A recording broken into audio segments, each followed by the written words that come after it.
Guys, আমি এখন মুখে চাপ দেবো, তোমরা একটু দেখো।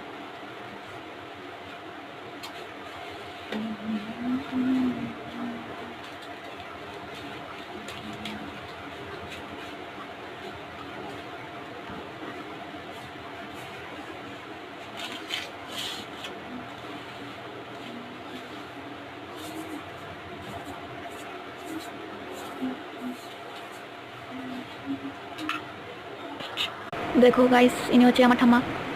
একটু ভালো করে দেখা যাচ্ছে না, এই যে দেখা যাচ্ছে এবার ভালো করে। ইনি মারা গেছেন আজকে 2 বছর হয়ে গেছে। তো আমার ফটোটা এখানে রেখে দিলাম। আসলে অনেক বয়স হয়েছে তো, তাই আর রাখতে পারলাম না। কালকে লক্ষ্মী পুজো, তাই ঘরটা একটু পরিষ্কার করে নিচ্ছি গাইস, একটু তোমাদের সাথে শেয়ার করলাম। সরি, করতেছি। দেখো, আসলে আমি লাগুলি পাইতেছি না, সত্যি কথা। ফিসা দিয়ে উঠতেছি, ওই ঝাড়টা পাইতেছি না।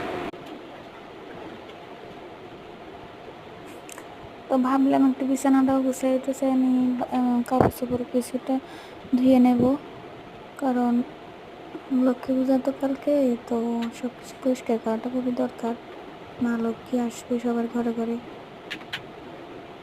তাই জন্য কাজটি করা আর কি।